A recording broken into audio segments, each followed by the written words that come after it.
እንግዲህ ዛሬ ዝና መሀሊትንና ኤፍራታን ለማገት በሚዘጋጅበት ሰዓት አጅሬው መድብል ዘው ብሎ ደረሰበት። በዚህን ሰዓት መድብል ዝና ላይ ለመተኮስ እየተዘጋጀ እያለ እንግዲህ ፖሊሱን ከኋላው አስከትሎ ስለነበረ ዝና ዋጋውን አገኘ። ምክንያቱም ኤፍራታንና መሀሊትን ለማገት ሁለቱ አንድ ጋር ቁመው እየተወያዩ ብሩክን ይቅርታ ጠይቀሽ ወደ ራስሽ ህይወት ተመለሽ እያለቻት ነበረ። በዚህ ሰዓት ኤፍራታና መሀሊት በአንድ ጋር ሲገኙ በምንም በላይ ደስ አለው።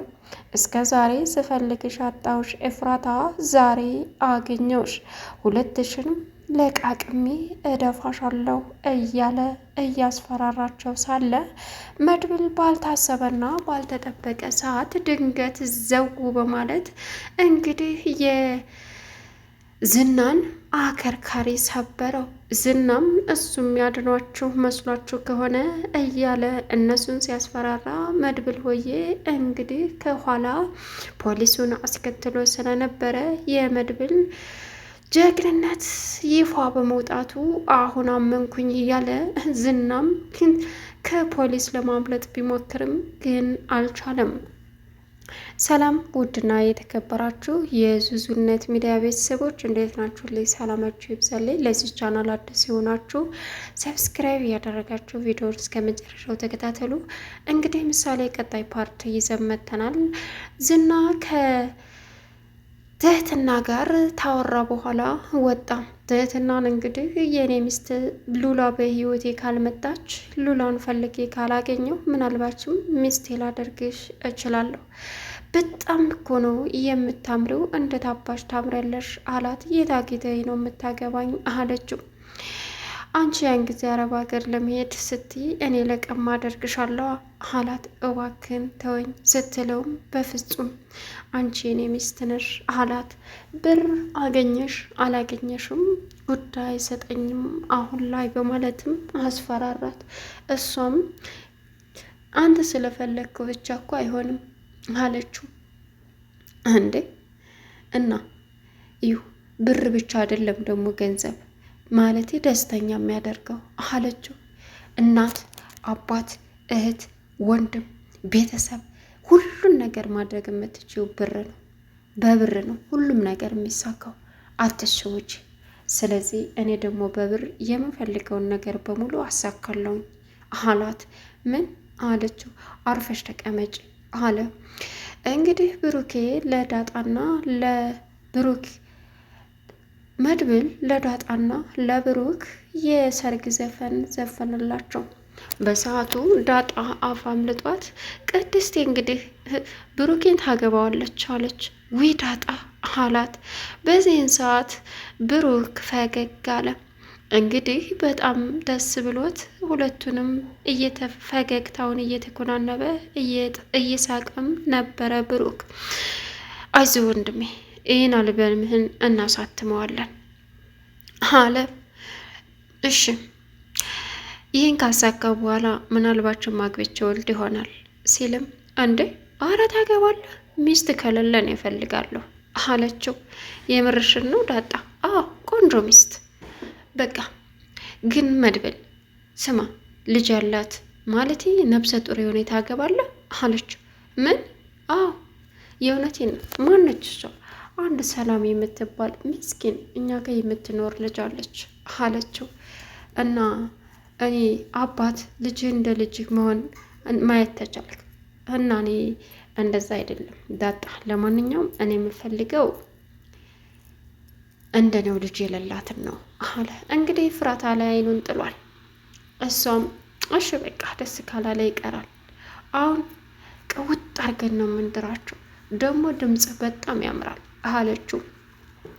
ግን መድብል በተወለደበት ያንተ ድምጽ እኮ ይሄ እንኳን ሙዚቃ ውሻ እንኳን ብትጠራው ምን ይላል ይሄ ብሎ ነው ጥሎ የሚሄደው አለችው። ታይ ሳሰሚማ እንደዛ አትበይ፣ የኔ ይበልጣል አለ። አዎ እውነቱን የብሩክ ድምጽ እኮ የተለየ ነው አለ። በዚህን ሰዓት እንግዲህ ኤፍራታ አሁን ማሊትና ኤፍራታ ቤት ውስጥ ተወያይተው አልበቃቸው ብሎ አሁን ውጭ ላይ ሲወያዩ ስናገኛቸው አሁን ላይ ኤፍራታ መሀሊትን እየጎተጎተቻት ነው። ዝናልሽ ዝና የራሱን ጥቅም ብቻ እያሯሯጠ አንቺን ተወሽ፣ የራሱን ህይወት እየኖረ አንቺን እንደፈለገ ጣለሽ። ዝና የሚፈልግሽ የራሱን ፍላጎት እንድታሟይለት ነው። ስለዚህ ሌላ አማራጭ የለሽም። ወይ ገንዘብ የለሽ፣ ወይ ልጅ የለሽ፣ ወይ መግቢያ የለሽ። በቃ ብዙ ነገር በድለሽ ተብሩክ ከወጣሽ ከራመሽ ተገፎ ቀረ አለቻት። እና ስለ ብሩክ ልታነሽብኝ ነው አሁንም? አዎ በቃ ያበቃለት ነገር ነው ኤፍራታ አለቻት። አላበቃለትም። ብሩክን ሄደሽ ይቅርታ ጠይቅ። በፍጹም የምሬን ነው ፍራት መሀሊት፣ በቃ የተሻለ ህይወት የምትኖረው እንደዛ ነው። እንዴት ነው ይቅርታ የሚያደርግልኝ? ብሩክ የሚያገባ ይመስልሻል? ያችን ቅድስት የምትባል ቢያገባስ ስትላት፣ ያችን ገረድ በፍጹም አያገባትም። የሚያገባትም ከሆነ እኔ ትልቅ ችግር እፈጥራለሁ። እንዴ ያምሻል እንዴ አለቻት። አያመኝም፣ እውነቴን ነው ኤፍራታ። እና እዩልሽ እኔ እያረከለው ትክክለኛውን ነገር ነው። ስለዚህ እባክሽ ሄደሽ ይቅርታ ጠይቂ፣ ከዛም ህይወትሽን መኖር ጀምሬ የቤት ባለቤት ትሆኛለሽ። በቃ ይቅርታ ጠይቂ አለቻት። እሺ አደርጋለሁ አለች።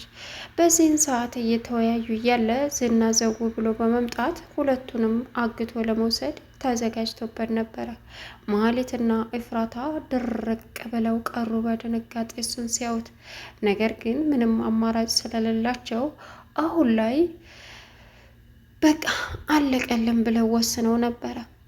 መድብል ኤፍራታን ስለሚፈልጋትም ጠብቀኝም ስላለችው ኤፍራታ ከቤት እንደወጣች ስለሚያቅም አሁን ላይ እንግዲህ ዝና በደስታ እነሱን ለመያዝ እየተሯሯጠ ባለበት ሰዓት መድብል ከኋላ ዝና ላይ ሲደቅንበት ዝና ደንግጦ ቀረ። አንተ ደግሞ እንደ ጥላ የምትከተለኝ ምን ፈልገ ነው? እነዚህ ጥላቶች እንጂ ዘመዶች አይደሉም። ዘወር በልልኝ አለው። ይኸውልህ በእኔ ምክንያት ማናቸውንም እንድትጎዳ አልፈልግም። አዎ ጎርተውኛል፣ አሳልፈውም ሰጥተውኛል። ግን ደግሞ አንተ ጉልበተኛ ነኝ ብለህ እነሱ ላይ እሴት ላይ ምንም ነገር ስታደርግ ሳይ ዝም ምል መድብል መሰልኩ እንዴ አለው። በዚህን ሰዓት ፖሊሱም እንግዲህ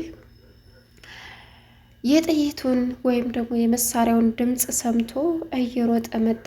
በዚህን ሰዓት ፖሊሱ ምንድን ነው ሲልም እነዚህን ሴቶች ሊያግት እየታገለ ባለበት ሰዓት እነሱ ደግሞ እህቶቼ ስለሆኑ ወደ ሰማይ ተኩሻለሁ፣ ወደ እሱም አይደለም፣ ምክንያቱም አልደርስበት ስላልኩኝ ብሎ መድብል መልሱን ሰጠ። በዚህን ሰዓት ኢንስፔክተር እንደሱ አይደለም አለ ዝና። እና እንዴት ነው? ሁለቱም አዎ ሊያግተን ነበር፣ ከዚህም ቀደም አሰቃይቶናል፣ አሁንም ደግሞ ሊያግተን ነበር አሉ። መሀሊት አለ ዝና። መሀሊት ምን እውነት አይደለም እንደተጫወክብኝ እኔ ያንተ መጫወቻ ነኝ አለችው። እንግዲህ ለጊዜው አሁን ላይ መድብል ከህይወት ያልወጣ ብለሃል፣ በእያንዳንዱ ስራዬ እየተከተልከኝ ነው፣ አሳያለሁ። እኔ ዝና ታስሬ አልቀር አለው።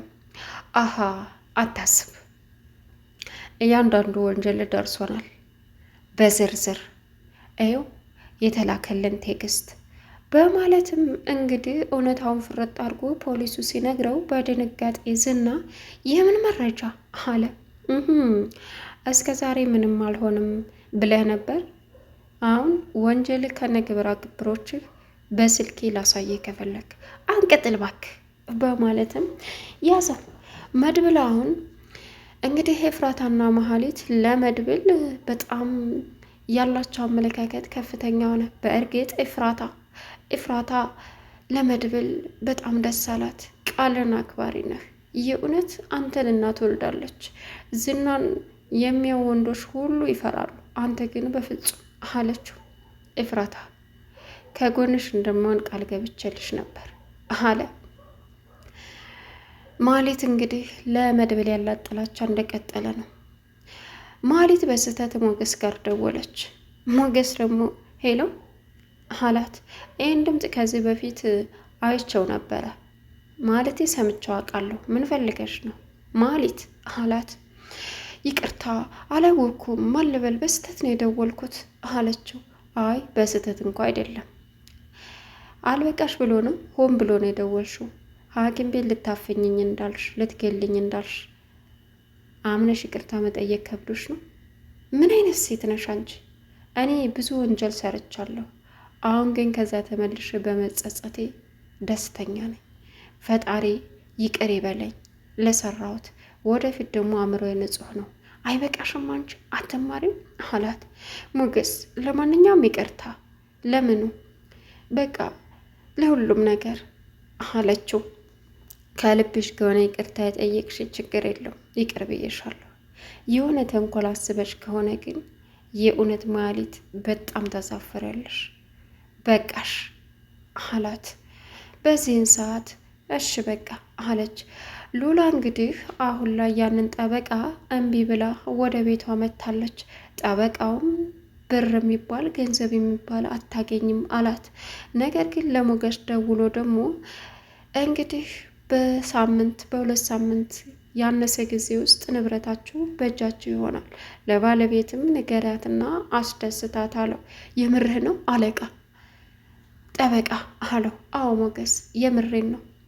እንዳንተ አይነት ጠበቃ በማግኘቴ ጀግና፣ ለሰዎች ሀሳቢ፣ መልካም፣ በቃ ምን ልበልህ፣ እውነተኛ ሰው ስላገኘው በጣም ደስ ብሎኛል።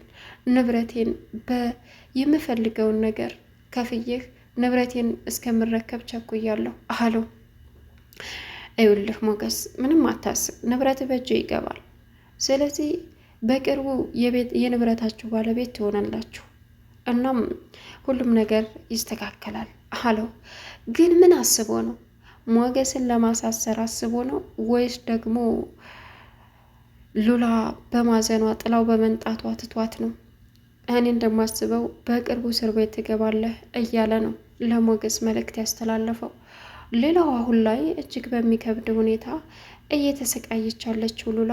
በዚህን ሰዓት ሉላዬ ደስ ብሎኛል እያለ ሞገስ ቢቀሰቅሳትም ጸጥ አለችው። የዛሬው እንቅልፍ ደግሞ ሞት ነው እንዴ? በቃ ለማንኛውም ደስ ብሎናል አለ። ሉላ ግን አሁን ሞገስን ከሶ የሚያሳስርባት ስለመሰላት ከመጀመሪያ እስካሁን ድረስ በጭንቀት ትገኛለች። ቻናሉን ሰብስክራይብ ያደረጋችሁ መልካም ቆይታ